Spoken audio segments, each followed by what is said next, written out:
menjadi tidak dekat dengan Tuhan. Karena orang tidak dekat dengan Tuhan itu menjadi lemah imannya, Pak.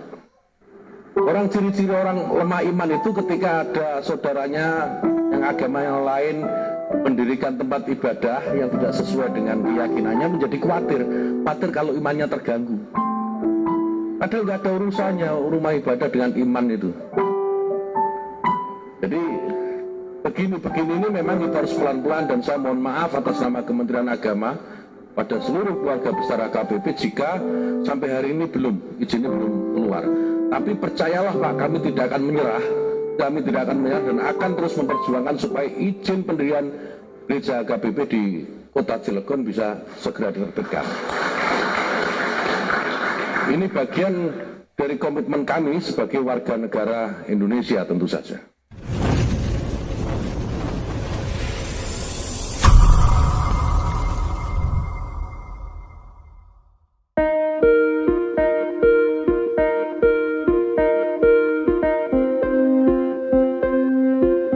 Assalamualaikum warahmatullahi wabarakatuh.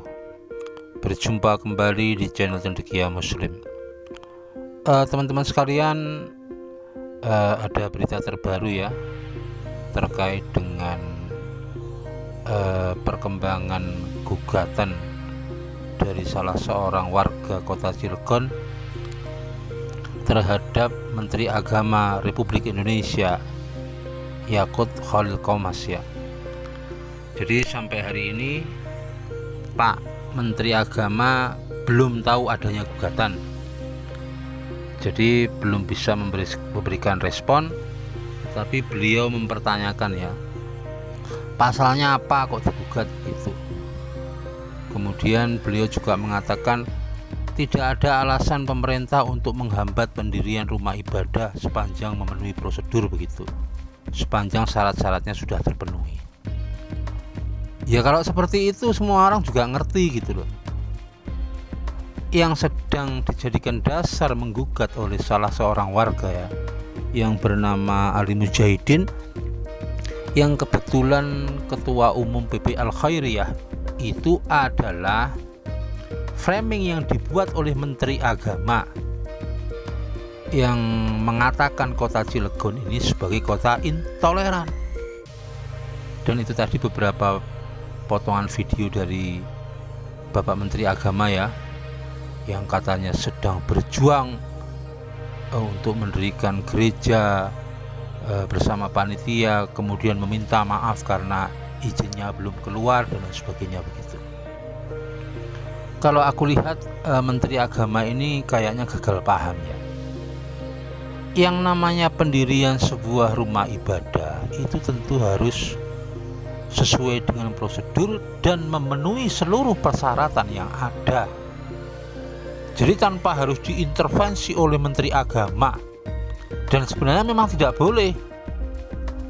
Persoalan pendirian gereja itu kewenangan kepala daerah.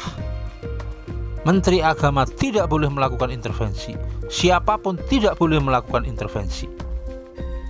Karena tolak ukur sebuah rumah ibadah itu berdiri atau tidak itu bukan pada intervensi siapapun, tetapi ketaatan pada prosedur yang diatur dalam SKP 2 Menteri. Gak bisa siapapun kemudian mengintervensi wali kota Cilegon untuk memberikan izin pendirian rumah ibadah, dalam hal ini gereja HKBP. Tidak bisa. Demikian juga sebaliknya. Kalau syarat-syarat sudah terpenuhi, kemudian diajukan oleh panitia pendirian gereja HKBP, siapapun tidak bisa melarang. Kalau syarat-syarat itu sudah terpenuhi, andaikan tidak dikeluarkan izin, pertama dilakukan upaya keberatan administratif. Kalau upaya keberatan administratif itu kemudian ditolak, itu nanti bisa menjadi sengketa tata usaha negara. Meminta kepada kepala daerah, meminta kepada pejabat tata usaha negara untuk mengeluarkan izin, menerbitkan izin. Jadi sekali lagi ini soal ketaatan pada izin, ketaatan pada prosedur, ketaatan pada SKP 2 Menteri. Bapak Menteri Agama tidak perlu ngomong jauh-jauh yang melebar kemana-mana. Sampai sekarang aturan yang ada yaitu SKB 2 Menteri. Dan mengenai apakah warga yang ada di sekitar situ memberikan izin atau tidak, memberikan tanda tangan persetujuan atau tidak, itu haknya warga. Karena SKB-nya memang mengatur itu. Harus dapat dukungan dari 60 warga sekitar yang disahkan oleh kepala desa atau lurah. Jadi ketika mendapat persetujuan itu, soal persetujuan itu adalah hak dari warga yang ada di sekitar situ. Tidak bisa kemudian dijadikan dasar untuk mencap warga itu toleran atau tidak toleran. Itu haknya warga. Yang namanya hak itu ya terserah yang punya hak. Bagaimana dia menggunakan haknya. Teman-teman sekalian, jadi sekali lagi ini kembali ke soal prosedur, soal kelengkapan persyaratan. Ini tidak ada kaitannya dengan toleran dan intoleran. Ini juga bukan kewenangan dari Menteri Agama untuk bisa melakukan intervensi kepada kepala daerah. Ini soal ketaatan terhadap SKB 2 Menteri. Yang berwenang, yang punya kewenangan untuk menerbitkan izin adalah kepala daerah. Yang dijadikan dasar untuk mengeluarkan izin adalah ketaatan terhadap SKB 2 Menteri. Menteri Agama tidak boleh intervensi soal ini, kecuali Menteri Agama mau merombak aturan itu, keluarkan SKB dengan substansi yang baru, dengan aturan-aturan yang berbeda, silahkan. Tetapi sepanjang SKB 2 Menteri masih mensyaratkan adanya persetujuan dari 60 warga sekitar, mau tidak mau itu harus diikuti.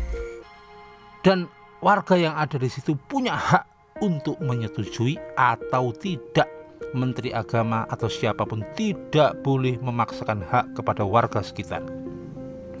Karena kita semua kalau belajar, kenapa SKB 2 Menteri itu dikeluarkan, tentu sudah mempertimbangkan seluruh aspek-aspek yang ada. Soal proporsionalitas, soal kebutuhan rumah ibadah di suatu daerah. Kalau tidak ada SKB 2 Menteri, aku yakin besok yang paling banyak berdiri adalah masjid.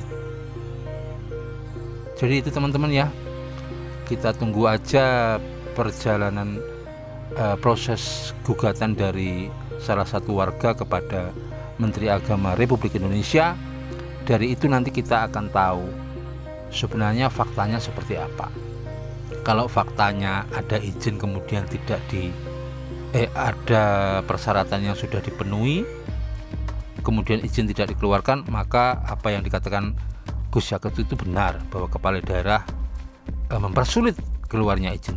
Tetapi kalau yang terjadi sebaliknya, persyaratan belum terpenuhi, maka Menteri Agama telah blunder melakukan satu statement, membuat framing, membuat opini yang mengatakan bahwa Cilegon itu kota intoleran, dan tentu itu bagian dari perbuatan melawan hukum.